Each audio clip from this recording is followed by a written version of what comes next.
प्रातः क्लास चल रहा था 6 अप्रैल 1967 गुरुवार को रिकॉर्ड चला था। तुम ही हो माता पिता, तुम ही हो बंधु सखा, तुम ही हो।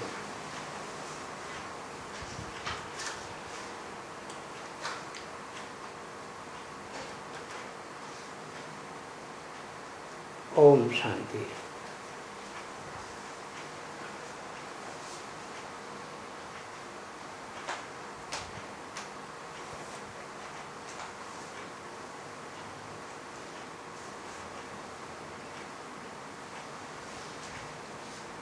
बच्चों को अपनी पहचान मिलती है। कौन से बच्चों को?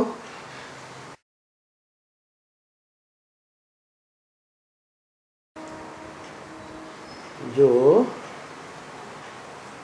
अविनाशी रुद्र ज्ञान यज्ञ से पैदा होने वाली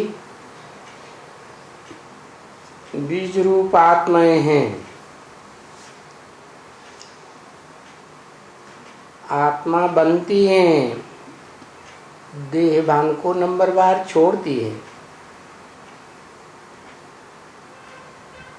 उन आत्मा रूपी बच्चों को नंबरवार अपनी अपनी पहचान मिलती है।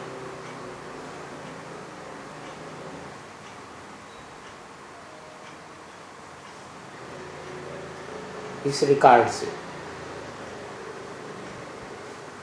क्या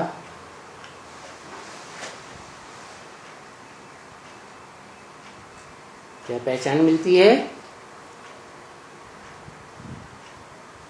कि हम इस मनुष्य सृष्टि में नंबरवार चैतन्य सितारे हैं।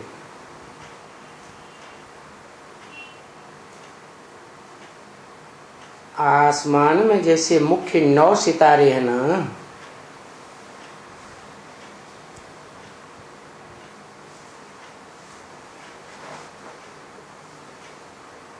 सप्तऋषि,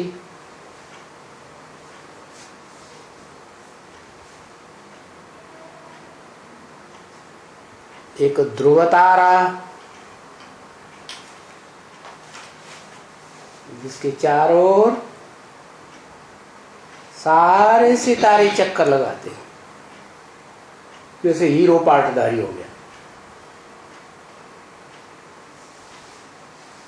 और शुक्र तारा,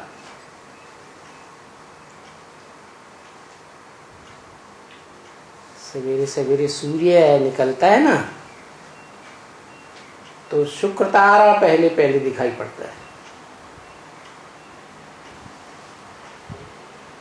तो ये 9 बीज मुख्य हैं जो नॉर्थ इंडिया में नवग्रह के रूप में पूजे जाते हैं।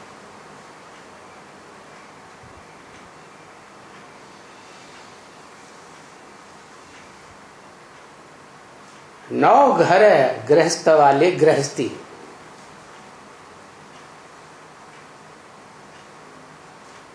नंबरवार गृहस्थी है।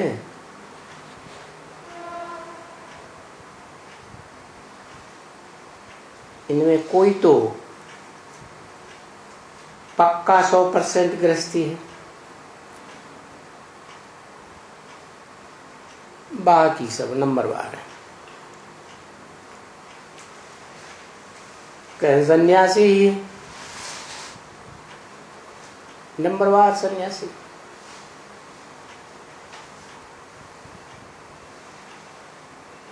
तो हैं सितारे,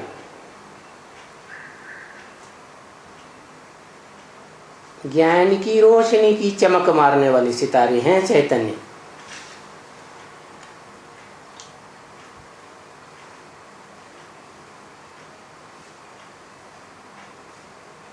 उन 9 विशेष सितारों में जिन्हें नवग्रह कहा जाता है,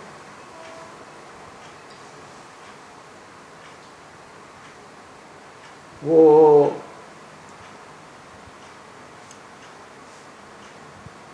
नौ घर गृहस्थी है, जिनमें एक एक सितारे में अपना अपना परिवार, दुनिया बसी हुई, जिसको वो समझते हैं नंबरवार, ये हमारा वसुधैव कुटुंबकम है।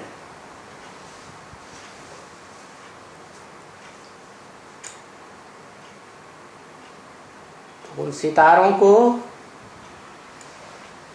सुप्रीम सोल बाप शिव से अपनी अपनी पहचान मिलती है कि मैं कौन सा सितारा हूं।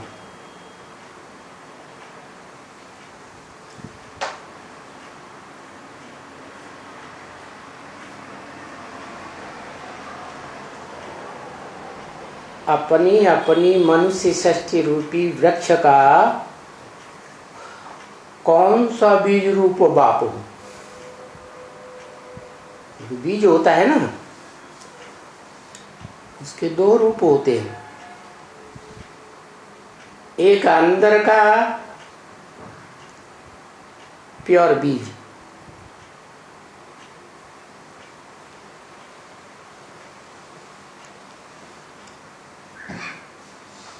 और दूसरा होता है ऊपर का छिलका, देह अभिमान का छिलका कहो।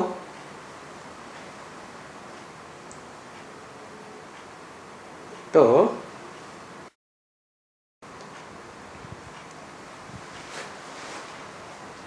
जो इस षष्ठी रूपी रंगमंच पर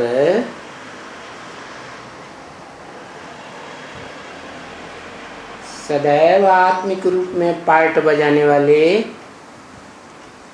विशेष 9 मणके हैं, वो हैं अंदरूनी बीज, शुद्ध आत्माएं, जो ऐसा पुरुषार्थ करते हैं सुप्रीम सोल गॉड फादर को याद करने का कि शिव समान ही शुद्ध आत्मा बन जाते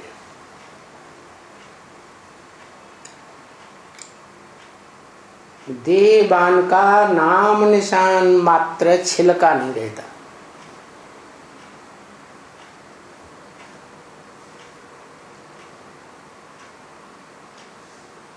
है नंबर 1,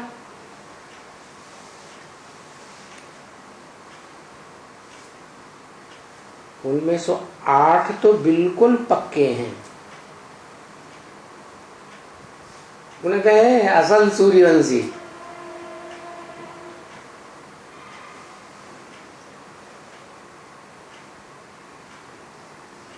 जो 9वां मणका है वो मिक्स है।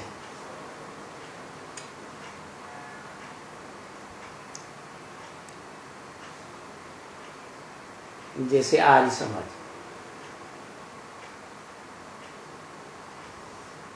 ये वो आत्माएं हैं जो किसी भी धर्म की अपेक्षा नहीं करती और धर्मनिरपेक्ष राज्य चलाती है। हमें किसी धर्म की अपेक्षा नहीं। उन्हें ये बात पता ही नहीं रहती कि रिलीजन इज माइट कहा जाता है। धर्म ही नहीं, धर्म की धारणा ही नहीं, तो माइट अर्थात शक्ति कहां से आवेगी?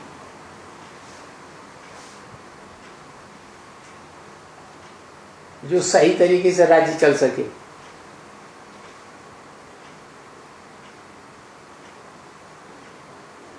एक तरह से हिजड़ों का राज्य हो जाता है। कायदे कानून तो ढेर के ढेर बनते हैं, परंतु उनका पालन करने में सामर्थ्य नहीं। और जितना सुधार करना चाहते हैं उतना ही गिरावट आती जाती है तेजी से।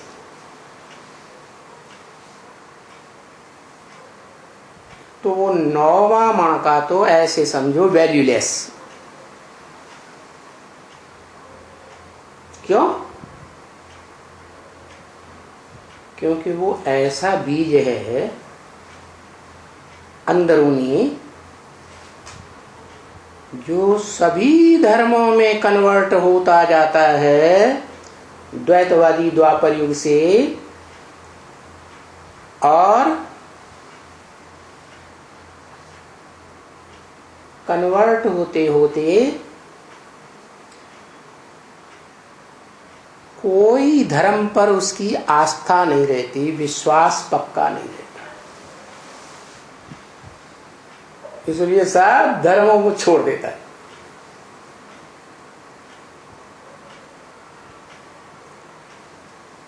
इसी से निकलता है नास्तिक धर्म।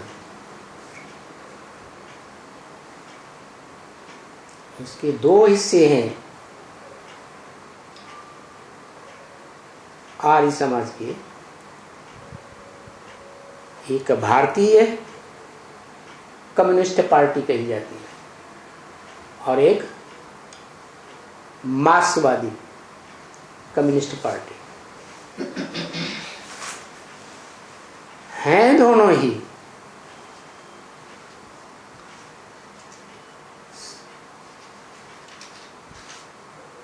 लगभग नास्तिक जैसे,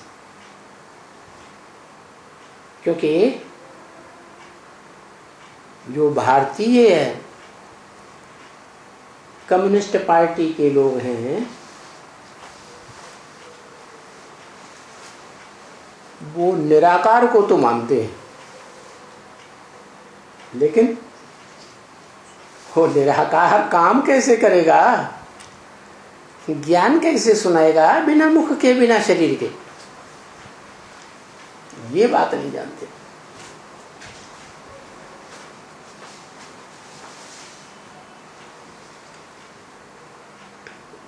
और ज्ञान नहीं सुनाएगा तो रहते ज्ञान न मुक्ति। ज्ञान के बिना तो मुक्ति भी नहीं होती, जीवन मुक्ति भी नहीं हो सकती।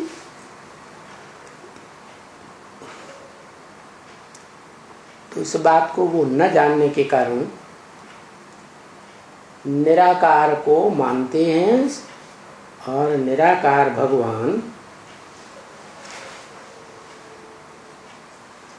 नर जैसे अर्जुन को नारायण बनाते हैं। वो कैसे बनाते हैं पता ही नहीं, जबकि वास्तविकता ये है कि नर अर्जुन के शरीर रूपी रथ में वो निराकार शिव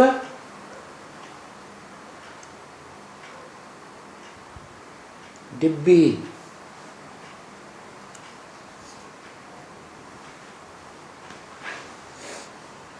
प्रवेश करता है। जो गीता में लिखा है प्रवेष्टुम, मैं प्रवेश करने योग्य हूं, और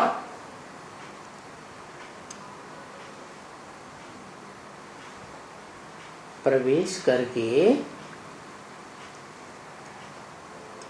मुख से बोलता है, ज्ञान का गीत गाता है जिसे कहते हैं गीता।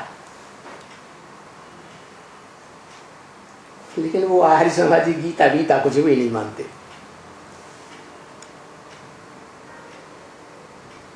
इसका प्रूफ है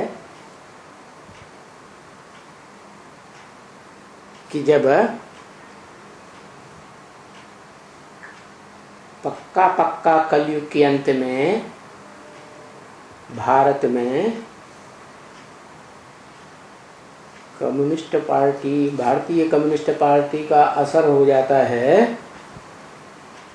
तो पहले कोर्ट में गीता हाथ में उठाते थे, शपथ रखवाते थे, जैसे दूसरे दूसरे धर्म वाले अपने अपने धर्म ग्रंथ की शपथ रखवाते। आज उन्होंने गीता को बिल्कुल हटा दिया।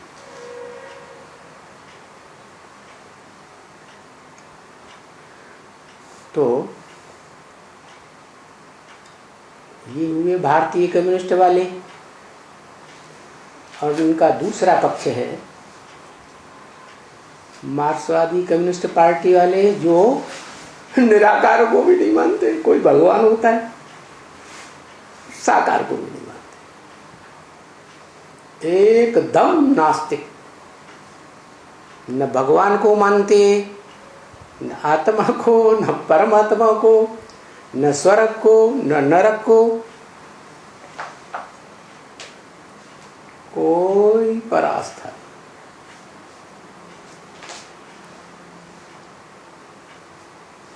भगवान आकर राजयोग द्वारा राजाई स्थापन करते हैं, जन्म जन्मांतर के राजाएं बनाते हैं, राजयोग की शक्ति देकर उन राजाओं का ही कत्ल आप करा देते।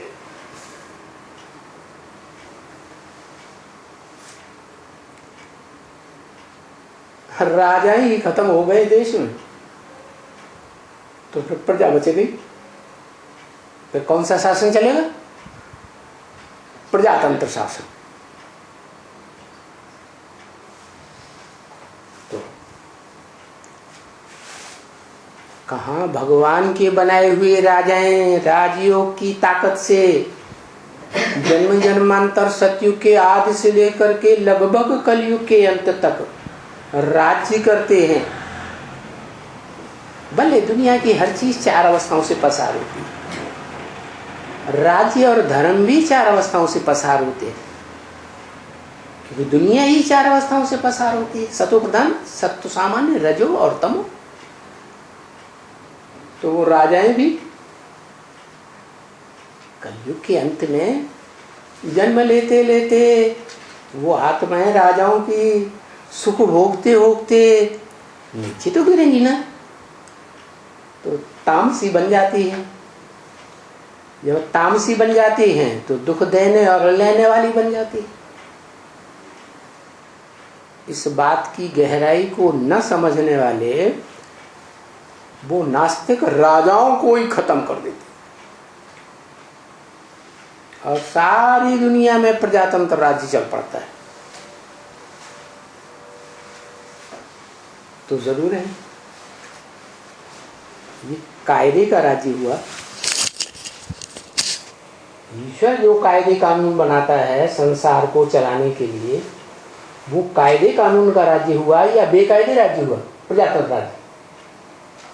बेकायदे राज्य चल जाता है। सारी दुनिया के लगभग सभी देशों में बेकायदे राज्य।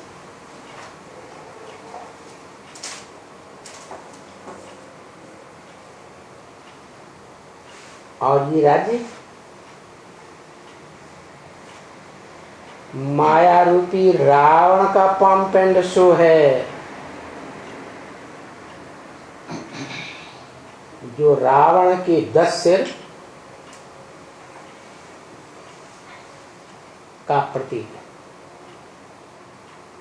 ये 10 धर्म के 10 धर्म पिताएं हैं, जो कलयुग के अंत में आकर के महातामसी बन जाते हैं। नंबर 1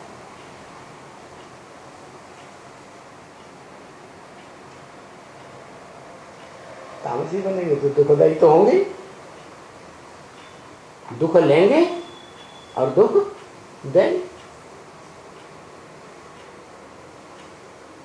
तो प्रजातंत्र राज्य में राजाओं का तो अस्तित्व खत्म,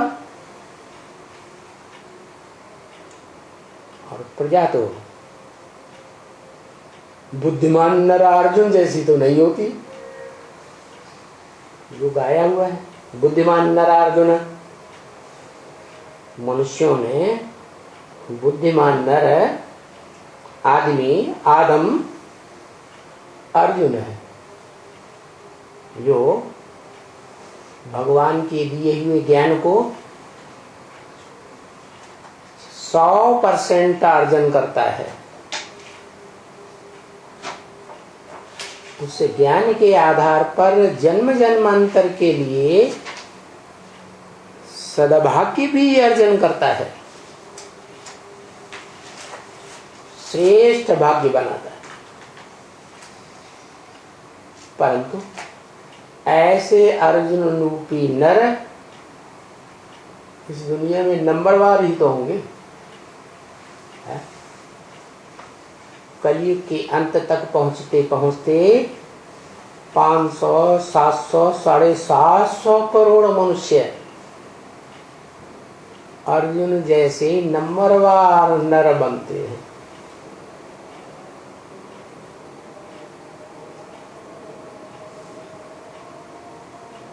तो अव्वल नंबर तो एक ही हुआ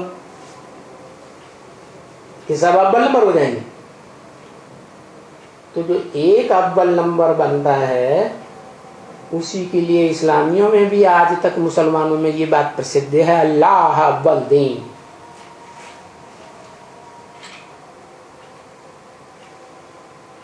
अल्लाह माने ऊंचते ऊंचे, जो खुदा कहा जाता है, खुद इस सृष्टि पर आता है,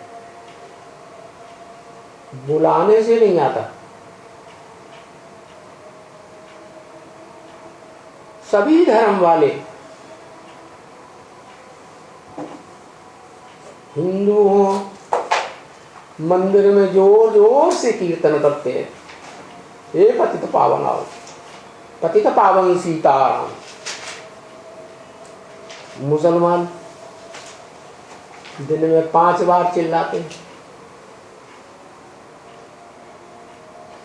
और क्रिश्चियंस गिरजाघरों में प्रार्थना ही करते रहते हैं। आवाज करते हैं नहीं? नहीं करते। प्रार्थना करेंगे तो आवाज तो थोड़ी होगी, धीमी धीमी होगी, दिखावा करते हैं ज्यादा।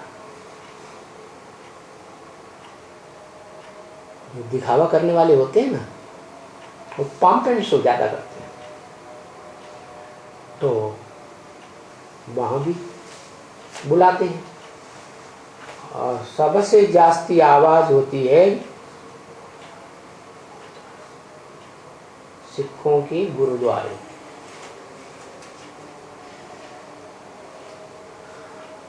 जहां गान मजीरा बदंग बजा बजा के आवाज ही आवाज करते हैं, 24 घंटे संगत चलती है।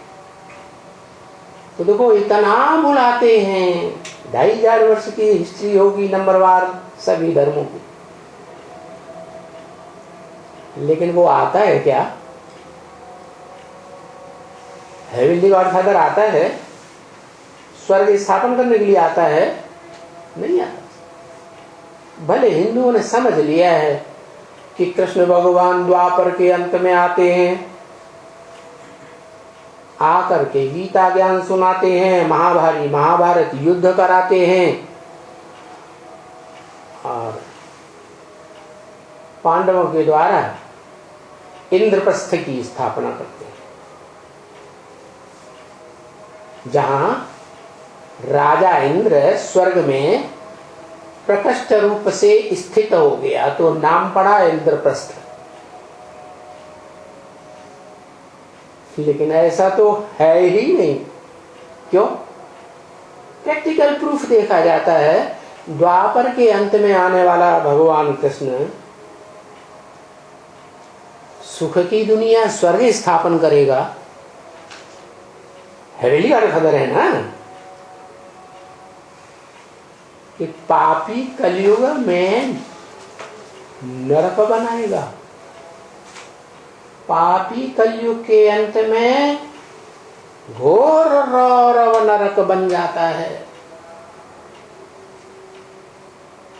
जब चतुर्युगी का अंत होता है, जिसे कहते हैं कल्पांत, क्या उस कल्पांत में हर हर बम बम के बम्बों से सारी दुनिया का ध्वंस हो जाता है। तो देखो,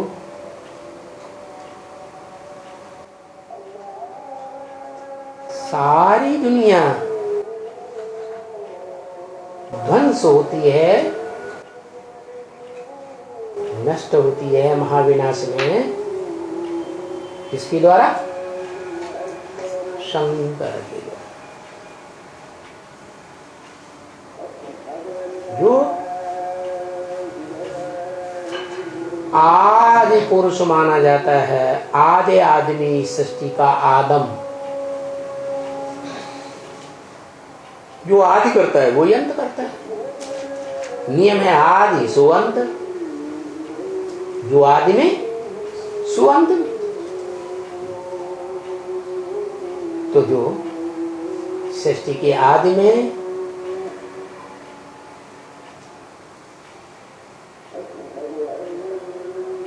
अविनाशी रुद्र के रूप में प्रत्यक्ष होकर के रुद्र यज्ञ रचता है ज्ञान का, और नई सृष्टि की स्थापना करने का भी प्रावधान करता है उस रुद्र ज्ञान यज्ञ से। वो ही इस सृष्टि के अंत में साक्षात प्रैक्टिकल रूप, रौद्र रूप धारण कर लेता है और सारे संसार का विनाश कर।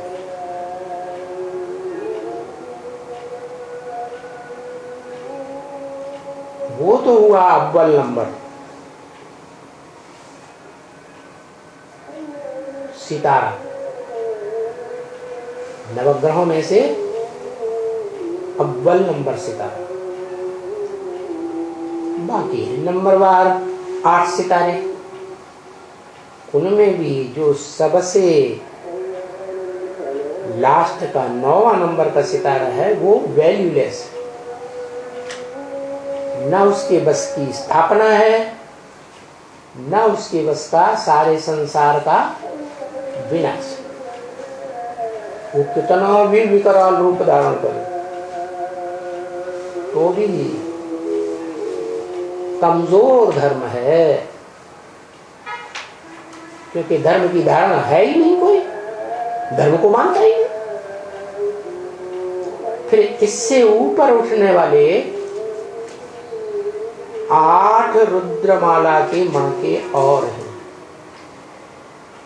उन्हें सृष्टि रूपी रंगमंच के नवग्रहों में से 8 सितारे कहा जाए। जो गायन है संसार में, हर सितारे में एक दुनिया है बसी हुई। तो 9 चैतन्य सितारे हैं जो 2 रूपों में हैं। मुख्य रूप से एक तो अंदर का बीज, आत्मा रूपी बीज, और फिर बाहर का देह अभिमान का छिलका। अंदर का आत्मा रूपी बीज रुद्राक्ष कहा जाता है, तो रुद्र की आंखें, और उनका जो बाहरी छिलका है वो है देह अभिमान का छिलका, साक्षात द्वैतवादी द्वापर युग से आने वाले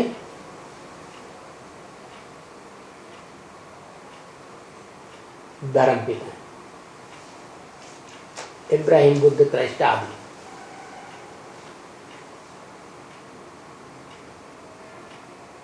तो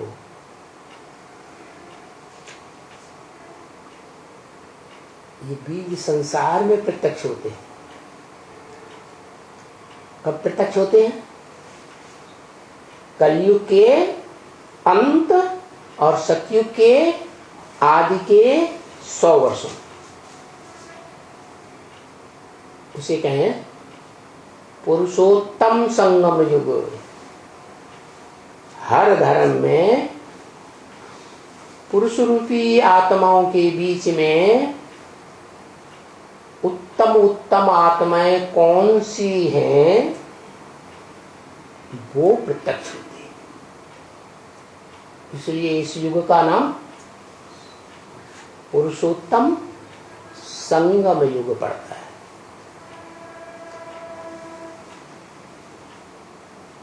ये 5000 वर्षीय सृष्टि का शूटिंग काल है, रिहर्सल का समय है,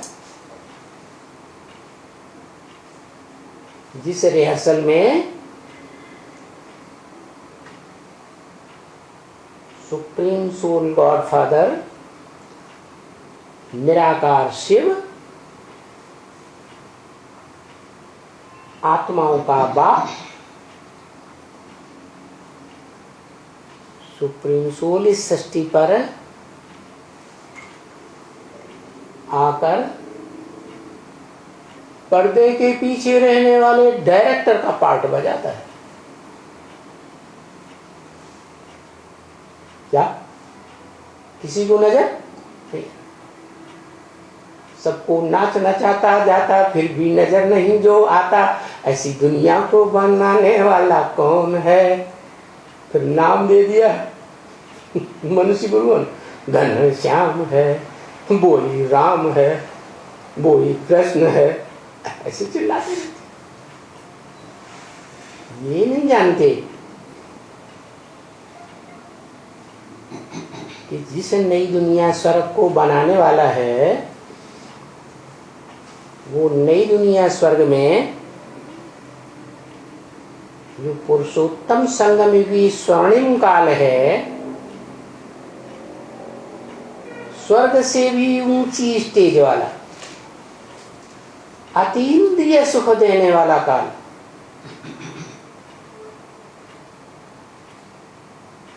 उसकी रचना का रचयिता के रूप में निमित्त आदम को बनाता है।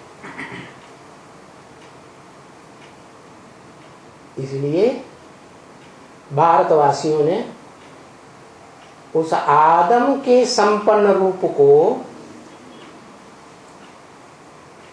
जो सुप्रीम सोल की याद से संपन्न बनता है, उसी को भगवान मान लिया।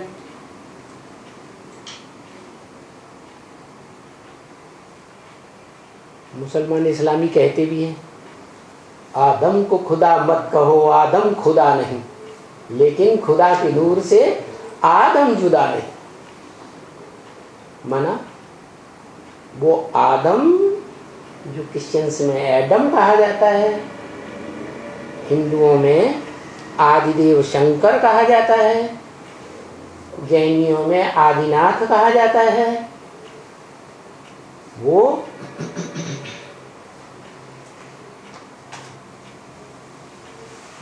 वृषभदेव के नाम से जैनियों में प्रसिद्ध है। आदि ईश्वर भगवान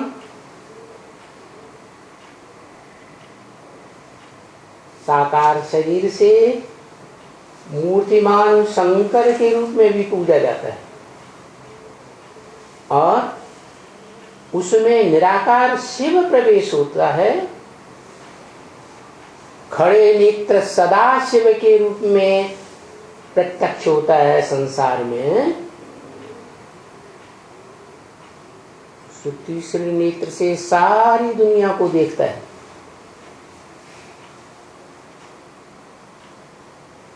तो वो व्यक्तित्व, पर्सनालिटी साकार के साथ निराकार भी है। लेकिन अद्वैतवादी देवताओं, देवात्माओं, और द्वैतवादी मनुष्य गुरुओं, धर्म पिताओं के द्वारा द्वैतवादी अद्वैतवादी का झगड़ा चल पड़ता है। अद्वैतवादी देवात्माएं कहती हैं कि वो निराकार भी है, साकार भी है। जैसे तुलसीदास ने लिखा, सगुण ही माने साकार, अगुण ही माने निराकार, सगुण ही अगुण ही नहीं कछु भेदा। कुछ भी भेद नहीं है। जो साकार है वो ही निराकार बन जाता है, जो निराकार है वो ही साकार में प्रवेश करके साकार मनुष्यों के समान सारे कार्य करता है कर्मेंद्रियों से। तो कोई भेद नहीं। लेकिन जो द्वैतवादी, दो दो धर्म, दो दो राज्य, दो दो भाषाएं, दो दो कुल बनाने वाले धर्म पिताएं द्वापर युग से आते हैं इस सृष्टि पर, वो देह अभिमानी धर्म पिताएं कहते हैं नहीं, वो सिर्फ निराकार, हम निराकार को मानेंगे, हम कोई साकार देवता देवता को नहीं मानेंगे। झगड़ा चल रहा।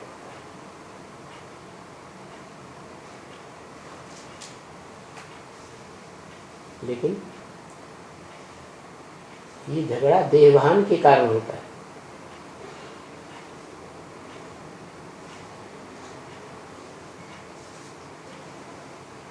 क्या ये झगड़ा क्यों होता है? देहभान के कारण। क्योंकि देह दूसरी चीज, द्वैतवाद पैदा करने वाली, और आत्मा अविनाशी एक चीज, सदा काल रहने वाली। तो द्वैतवादी देह अच्छी या आत्माभिमान अविनाशी आत्मा अच्छी? आत्मा ही अच्छी। इस बात को देह अभिमानी धर्म पिताएं जो 5 तत्वों से बनी हुई देह को महत्व देने वाले हैं, किसको महत्व देने वाले हैं? पंचभूतों को। भौतिकवादी हैं, भौतिकवादी दुनिया बनाते हैं। क्या ऐसी दुनिया बनाते हैं जब तमो प्रधान होते हैं कलयुग के अंत में, कि बस अंतिम 100 साल में पाम पेंड सो संसार में, सारे संसार में फैल जाता है।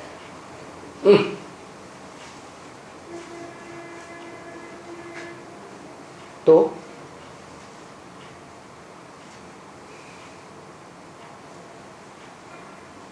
पाम पेंड सो अच्छी चीज है, या जो है जैसा है वैसा ही दिखाते रहो। जैसे जो अच्छे भक्त होते हैं ना, वो भगवान के सामने कहते हैं हम जो हैं जैसे हैं तेरे हैं, स्वीकार कर लेते हैं, है? तो ऐसा होना अच्छा है ना, अंदर बाहर एक होके रहना चाहिए।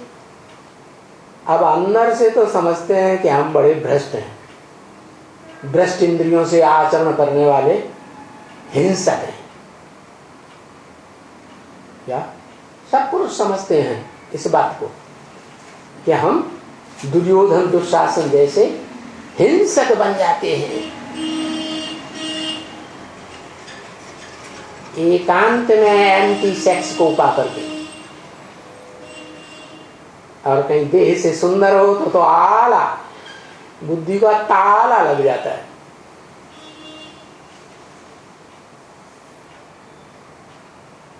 ऐसे हिंसक दुर्योधन दुशासनों की समझ में ये बात नहीं आती है कि आत्माभिमान क्या चीज है। आत्मा की स्मृति में रहने से ही कल्याण है, देह अभिमान की स्मृति में रहने से अकल्याण ही अकल्याण। क्योंकि ओरिजिनल जो ऊंच से ऊंच भगवान है वो तो निराकार आत्मा ही है, जिसकी आत्मा का नाम शिव है। उसको शरीर अपना है ही नहीं, क्योंकि गर्भ से जन्म शरीर का लेता ही नहीं, इसलिए वो त्रिकालदर्शी है।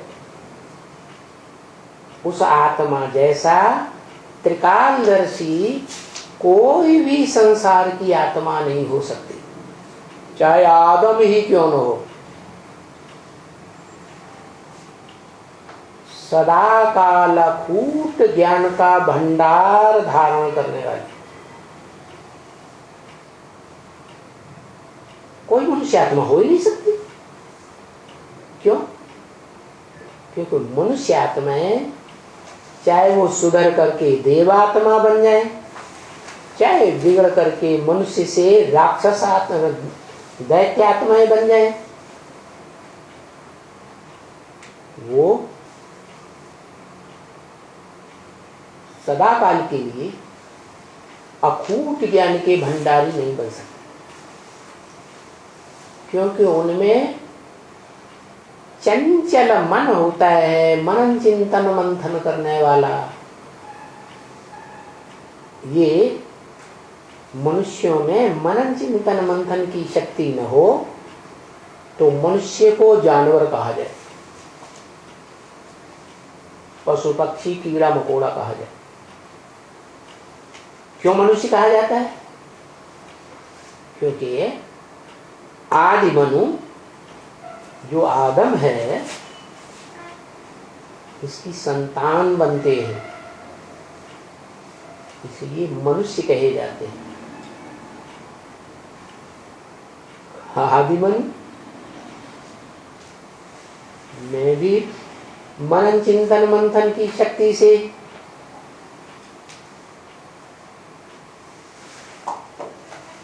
मानसी सृष्टि पहले पैदा की थी, वाइब्रेशन की पावर वाली। मन ही इंद्रियों में सर्वोपरि है, सबसे प्रबल है। बाकी 10 इंद्रियों में ज्ञानेंद्रियां प्रबल है, फिर कर्मेंद्रियां प्रबल है। तो जिनमें मन है वो चंचल मन इंद्रियों को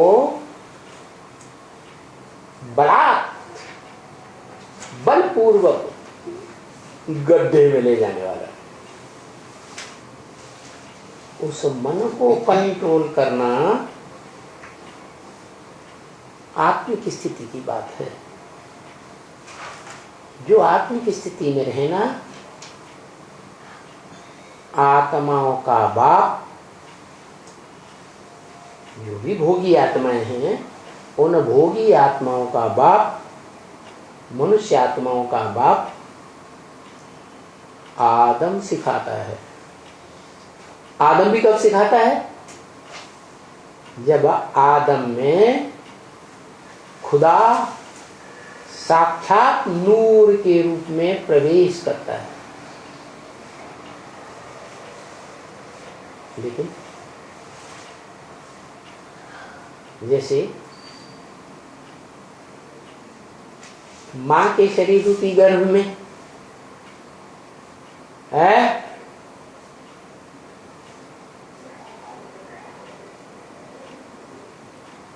पाप का बीज आता है,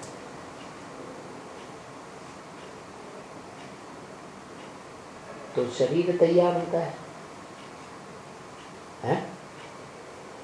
ऐसे ही ये जो आदम का शरीर है ना, वो जड़त्व में है, लेकिन ऐसा शरीर रूपी रथ है जो इस संसार में कभी नष्ट ही नहीं होता। 5 तत्वों से बने हुए पंचभूतों का सार है। उस देहधारी नर अर्जुन कहो, उस सद्भाग्य या ज्ञान धन अर्जन करने वाले में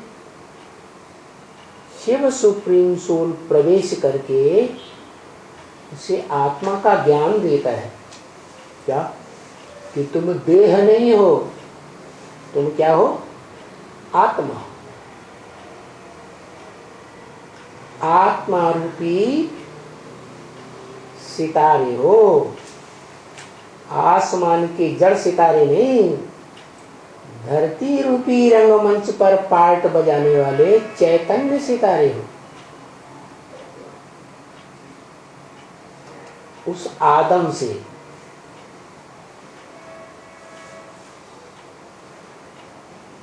आठ विशेष आत्माओं को,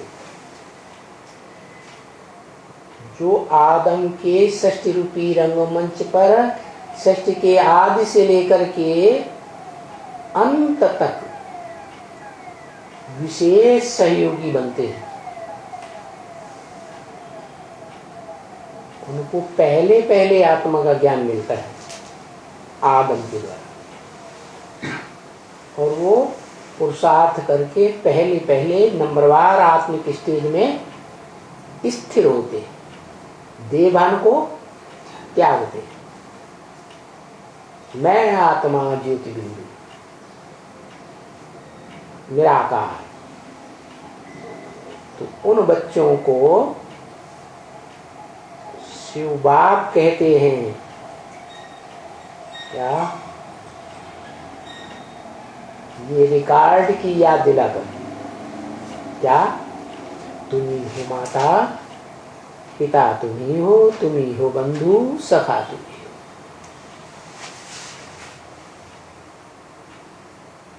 त्वमेव माता च पिता त्वमेव बंधुश्च सखा त्वमेव सर्वं मम देव देव। तुम मेरे सर्व संबंधी हो। दुनिया का ऐसा कोई संबंध नहीं जो तुम्हारे द्वारा प्रैक्टिकल में साबित न होता हो। किसके द्वारा? आदम के द्वारा। तो वो विशेष बच्चों को बोला कि गीत जो तुमने सुना, उस गीत के अनुसार जैसे सुप्रीम सोल शिव साकार आदम में मूर्तिमान शंकर में आकर, एडम में आकर क्या बनता है? माता, पिता, दाता सब कुछ बनता है। ऐसे तुम बच्चे भी इस सृष्टि रूपी रंगमंच पर ऐसे चैतन्य सितारे हो जो इस दुनिया में जब प्रैक्टिकल रूप धारण करते हो, आकर के आत्मलोक से आकर के, तो तुम बच्चों को भी अपनी पहचान मिलती है। तुम आठों बच्चों को क्या पहचान मिलती है? कि तुम भी अपने वसुधैव कुटुंबकम के क्या हो? जो तुम्हारा कुटुंब है, परिवार है, तुम्हारी जो भी प्रजा है, प्रकष्ट रूपेण जायते, प्रकष्ट रूप से मानसी षष्ठी द्वारा पुरुषोत्तम संगम युग में पैदा होती है, वो सारी प्रजा तुमको कहती है क्या? तुम ही हो माता, पिता तुम ही हो बंधु, सखा तुम ही हो। तो तुम बच्चों को अभी संगम युग में अपनी अपनी पहचान मिल रही है। क्या क्या करो? क्या करना है? कैसे मिलती है? जितना जितना बीज रूप आत्मिक स्टेज में स्मृति में स्थिर होंगे, उतना उतना तुम्हारी बुद्धि रूपी आत्मा, क्या मन बुद्धि रूपी आत्मा है ना, वो शार्प बनेगी। क्या बनेगी? तीखी बनेगी। जितना सूक्ष्म आत्मा की स्मृति में रहेंगे, ज्योति बिंदु की स्मृति में, और बुद्धि मन शार्प बनेगा, तो मनन चिंतन मंथन ज्यादा चलेगा और अच्छा चलेगा कि नहीं चलेगा? चलेगा। तो ये तौर तरीका बताने वाला कौन है?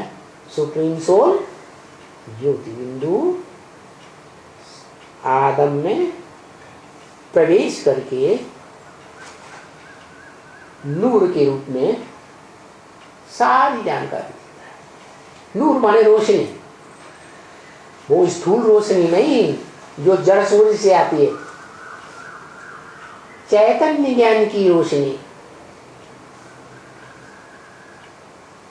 मिलती है। उसे कहते हैं आत्मा की पहचान। जितना जितना मनन चिंतन मंथन करेंगे उतना उतना अपनी आत्मा की, आत्मा रूपी जो एक्टर है सृष्टि रूपी रंगमंच का, उसको अपनी पार्ट की पहचान मिलती जाएगी। जिस पहचान से वो आत्मा अपने 84 जन्मों के पार्ट को जान सकती है। 8 आत्माओं की विशेष बात पकड़ो पहले। जो सारी सृष्टि के दिग्पाल बनते हैं, 8 दिशाओं के पालने वाले दिग्पाल।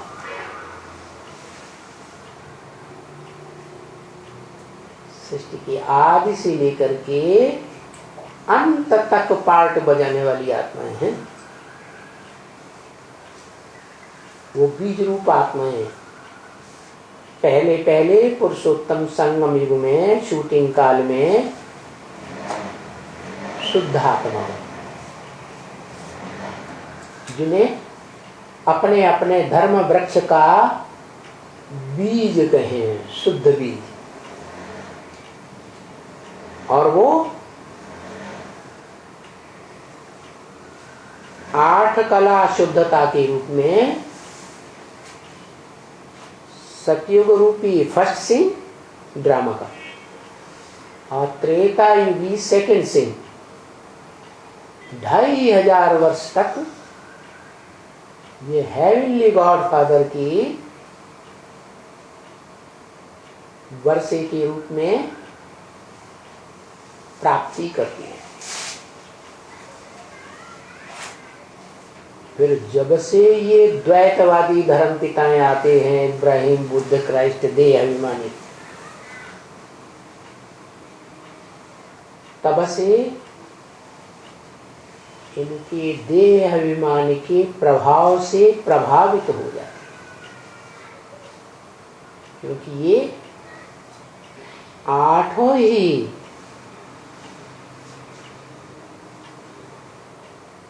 खुदा के तख्त को उठाने वाले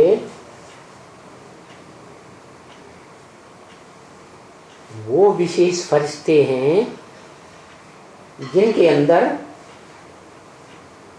इनकी आत्मा ही पार्ट बजाती है और खुदा के तख्त को उठाते हैं। खुदा जो निराकारी स्टेज में स्थिर हो जाता है, स्थिर होकर आता है, स्थिर ही रहता है, उसका तख्त कौन सा है? जो सिखों में प्रसिद्ध है, अमृतसर के स्वर्ण मंदिर में अकाल तख्त। कौन से धातु का बना हुआ है? लकड़ी का बना हुआ। लक्कड़ बुद्धि होता है पहले, उस लक्कड़ बुद्धि के भरी पूरी प्रकृति में वो शिव अकाल मूर्त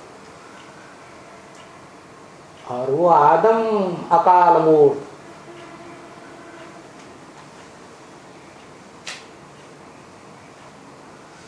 और वो 8 आत्माएं जो नंबरवार अकाल मूर्त बनती है, उस तख्त को उठाने वाली, विशेष परवरिश करने वाली,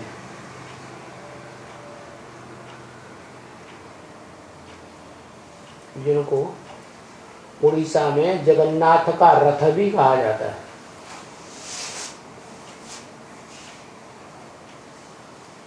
रथ इतना भारी हो जाता है, होता है लकड़ का बना हुआ कि एक दो उसकी परवरिश नहीं कर सकता। विशेष आत्माएं 8 तो होनी ही चाहिए। बाकी दूसरे नंबर में 108, तीसरे नंबर में 16,000 की मालाएं प्रसिद्ध हैं।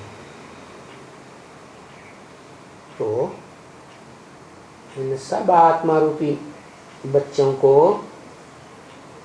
अपनी अपनी पहचान मिलती है। और सुप्रीम सोल बाप भी ऐसे ही कहते हैं। क्या कहा है? भी क्यों लगा दिया?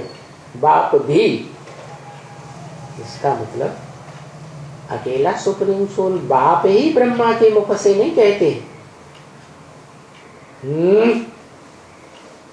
जो समझदार बच्चे हैं, बुद्धिमान नर अर्जुन जैसे, वो बच्चे भी ऐसे ही कहते हैं। क्या? जैसे शिव बाप आकर कहते हैं हम सब आत्माएं हैं अविनाशी ज्योति बिंदु, तो वो बाप भी बच्चों की तरह ऐसे ही कहते हैं। क्या? हम सभी क्या हैं? चाहे सुप्रीम सोल हो, अभोक्ता, अकर्ता, निरंजन, सदा निराकार, और चाहे इस सृष्टि की भोगी आत्माएं हो, प्रैक्टिकल में कार्य करने वाली, वो सभी आत्माएं ऐसे ही अपने अपने रचना, जिसे प्रजा कहा जाता है, ऐसे ही कहते हैं। क्या? कि तुम रचनाओं को, आत्मा रूपी रचनाओं को जो मैं ज्ञान सुनाता हूं, इस ज्ञान से तुमको अपने जन्म जन्मांतर के पार्ट की पहचान मिलती है। क्या कहा? बाप भी परिचय दे, यहां भी लगा दिया। क्यों? बाप के साथ साथ सुप्रीम सोल, बाप के साथ साथ जो सुप्रीम सोल बाप के बच्चे आत्माएं हैं, आत्मा रूपी सितारे हैं, वो भी परिचय देते हैं, अपना परिचय भी देते हैं, और अपने से पैदा हुए प्रत्यक्षता रूपी जन्म लेने वाले बच्चों का भी परिचय देते हैं। जैसे सभी मनुष्य कहें, क्या सभी मनुष्य कितने? 500, 700, 750 करोड़ मनुष्य कहें, हम सभी मनुष्य ही हैं। क्या? किसकी औलाद हैं? आदि मनु ब्रह्मा की औलाद हैं। जिस आदि मनु आदम ने मनन चिंतन मंथन सबसे जास्ती किया, क्योंकि वो है ही मनुष्य सृष्टि का बीज है। कैसे वृक्ष का बीज है? सारी मनुष्य सृष्टि रूपी वृक्ष का बीज है एक आदम, जिसमें से मनुष्य सृष्टि की सारी जड़ें निकलती हैं, अनेक प्रकार की, और एक मुख्य तना निकलता है। आदि सनातनी सूर्यवंशी,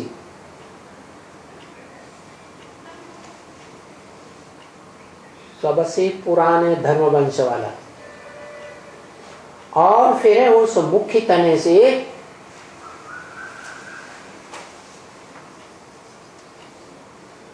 शाखाएं निकलती हैं। कोई दाईं ओर की शाखाएं भारतीय शाखाएं, ब्रह्मचर्य व्रत का विशेष महत्व रखने वाली,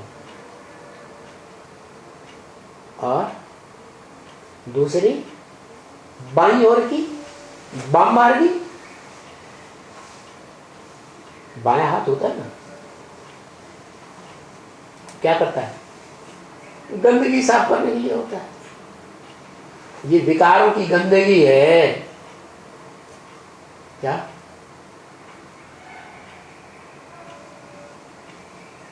जो खास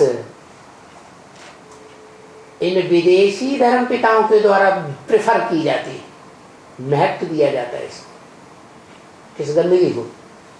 काम क्रोध आदि की गंदगी को, विकारों। तो वो षष्ठी वृक्ष की बाईं ओर की शाखाएं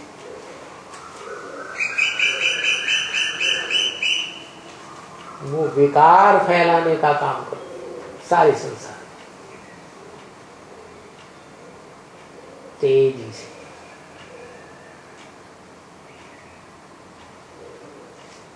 तो ये सारा सृष्टि वृक्ष जब तैयार हो जाता है, सभी शाखाओं वाला, सभी मठपंथ संप्रदायों वाला, टहनियों वाला, और उन टहनियों से जुड़े हुए आत्मा रूपी 500-700 करोड़ मनुष्य आत्माओं के पत्तों वाला,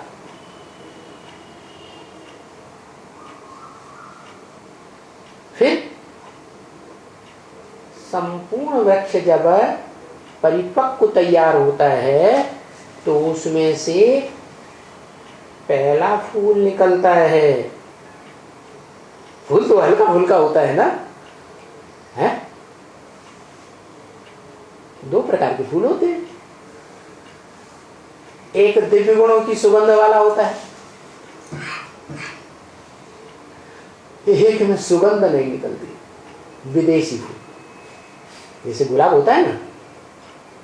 एक है रूहे गुलाब, भारत में पैदा होने वाला, उसमें रूहानियत की खुशबू विशेष आती है। एक है विदेशी गुलाब, बड़ा देखने में आता है, बड़ा सुंदर लाल लाल, क्या मजा आता है देखने में, खुशबू नहीं है पवित्रता की। तो ऐसे 2 प्रकार के फूलों वाला जो वृक्ष है, उन फूलों से फल पैदा होते। क्या? फलों की प्रत्यक्षता रूपी जन्म होता है फलों का।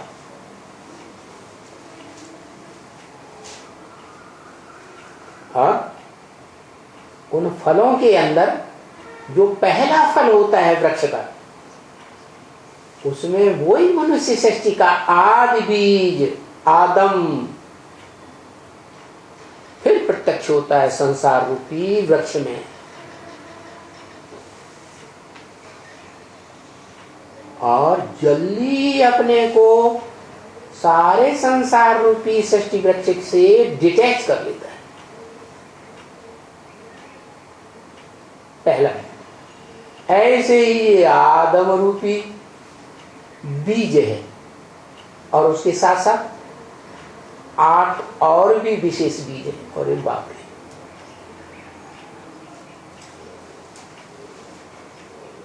तो ये 8 धर्मों के 8 मूल बीज, वो सभी मनुष्य ही हैं, और उनसे पैदा होने वाली सारी प्रजा मनुष्य ही है। पीछे वो बीज बड़ा है या छोटा है, हा? कोई बीज बड़ा होता है, कोई छोटा है। छोटा होगा तो उसमें बुद्धि की पावर ज्यादा होगी, सूक्ष्म जितना होगा तो बड़ी बुद्धि वाला, विशाल बुद्धि वाला होगा या भैंस बुद्धि वाला होगा? है विशाल बुद्धि का, कोई बड़ा बीज कोई छोटा बीज, ऐसे है ना बच्चे।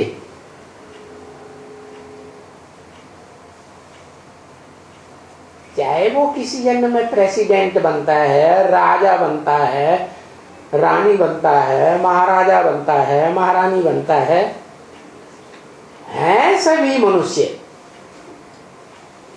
क्या क्या है? मन का उपयोग करने वाले, मनन चिंतन मंथन करने वाले मनुष्य। बड़े बड़े राजा हैं, महाराजा हैं, प्रेसिडेंट, प्रधानमंत्री साधारण लोग होते हैं, साधारण बुद्धि वाले हैं। तो हैं सभी मनुष्य।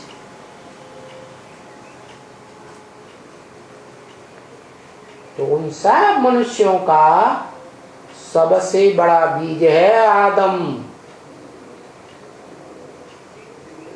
आदिदेव शंकर, एडम, जैनियों में कहा जाने वाला आदिनाथ, जिसे बृहब नाम दे दिया है, बृहबदेव, प्रथम तीर्थंकर। बृहब नाम क्यों दिया? उन जैनियों की बुद्धि बृहब बैल तक ही पहुंचती है। बैल क्या, जब कांग्रेस गवर्नमेंट बनी थी ना, तो 2 बैलों की जोड़ी प्रसिद्ध थी। क्या बाद में 1 बैल रह गया, 1 बैल गुप्त हो गया। तो जो बैल रह गया वो आज भक्ति मार्ग में दिखाते हैं कि उस बैल को लेकर के भक्त लोग, जो बैल के भगत होते हैं, वो उस बैल को कपड़ा डालते हैं, शरीर रूपी कपड़ा की यादगार, उस कपड़े पे ढेर सारी कौड़ियां लगाए देते हैं। कौड़ियां जो हैं वो हैं स्त्री के अंग की सूचक। उसको धारण करने वाला वो बैल है जो इस षष्ठी रूपी रंगमंच पर रह जाता है, देखने में आता है। 1 बैल मुक्त हो जाता है, जो हीरो पार्टधारी। वो हीरो पार्टधारी जो बैल है, वो ही वास्तव में जैनियों ने पकड़ा बृहबदेव, पहला तीर्थंकर।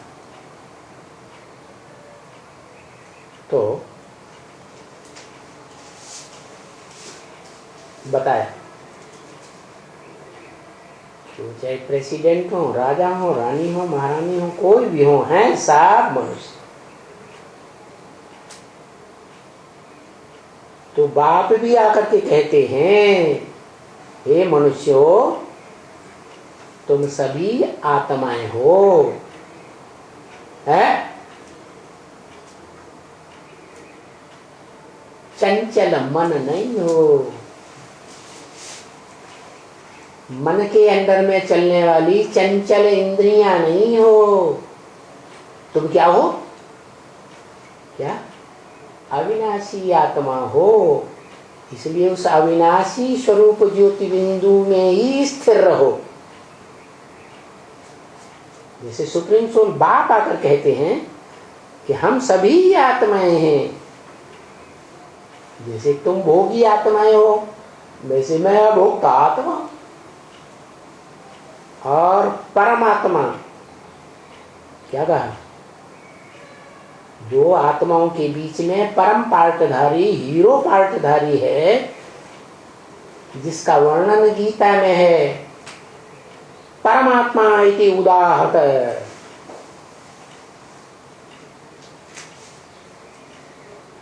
तीसरे प्रकार की आत्मा भी है जो विशेष है।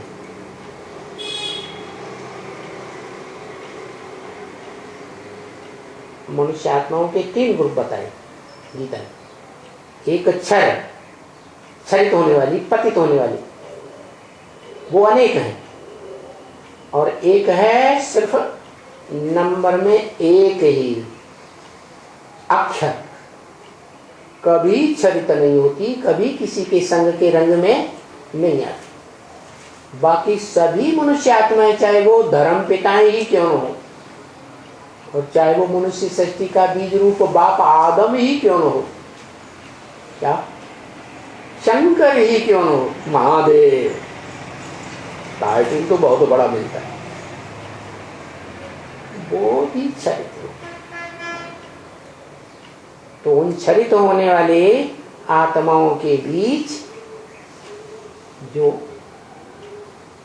सर्वोपरि पार्ट बजाने वाला हीरो पार्टधारी है, उसको गीता में परमात्मा कहा। और उसकी यादगार है कि परम पिता के बाद ही परमात्मा शब्द जोड़ा जाता है, ऐसे नहीं कहा जाता है परमात्मा परम पिता। क्या कहते हैं? परम पिता परमात्मा, जो सबका पिता है, जिसका कोई पिता नहीं, वो सुप्रीम सोल शिव, आत्माओं का बाप, वो पहले, फिर उसका जो बड़ा बच्चा है आत्माओं के बीच, वो है परमात्मा, परम पार्टधारी, हीरो पार्टधारी। यानी दोनों ही सुप्रीम कहे जा सकते हैं। मनुष्य सृष्टि में मनुष्यों के बीच सुप्रीम पार्ट बजाने वाला प्रैक्टिकल में आदम, और आत्माओं के बीच सुप्रीमेसी का पार्ट बजाने वाला आत्मा, सुप्रीम सोल शिव। तो परम अक्षर ही कहा जाता है दोनों। सुप्रीम को परम कहा जाता है।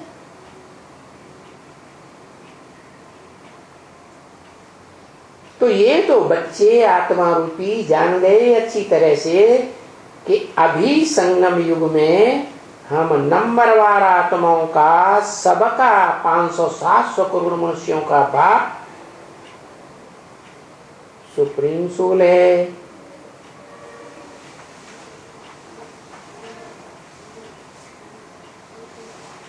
और हम सभी उस सुप्रीम सोल बाप के आत्मा रूपी ब्रदर्स हैं। ब्रदर्स ही है, कुछ और है? नाना, चाचा, काका, ताता, माऊ, ये सब हैं क्या? दूसरा कोई संबंध नहीं। आत्मा आत्मा, भाई भाई, बहन भी नहीं, और उनका बाप एकमात्र सुप्रीम सोल शिव, जिसका कोई बाप नहीं। ओम। किसकी? जो रुद्रमाला का पहला मंत्र है, तुम ही हो माता पिता, तुम ही हो बंधु च सखा तुम। और आज दूसरा है, दूसरा, हाँ, उसके जो विशेष बच्चे हैं, क्या, जो शूटिंग काल संगम युग में ही आत्मिक स्टेज धारण कर लेते हैं। ऐसी आत्मिक स्टेज की देवान का नाम निशान नहीं रहता, जिस देह अभिमान से पाप बनते, इसलिए उनको कोई धर्मराज की सजा नहीं मिलती। क्या, कैसी चीज धारण करते हैं? आत्मिक स्टेज, कर्मातीत, शुद्ध आत्मिक स्टेज।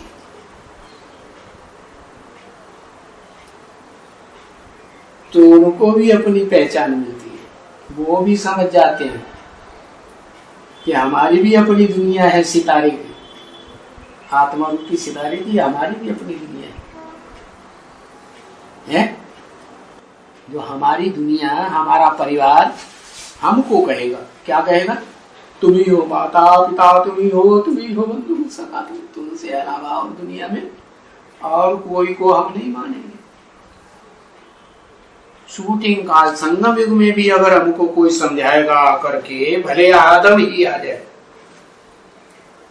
तो भी हम उसको लात मार के तुम्हारी शरीर में आएंगे, तुम कोई मानेंगे? हम तुम्हारे ही ओरिजिनल बच्चे। ओम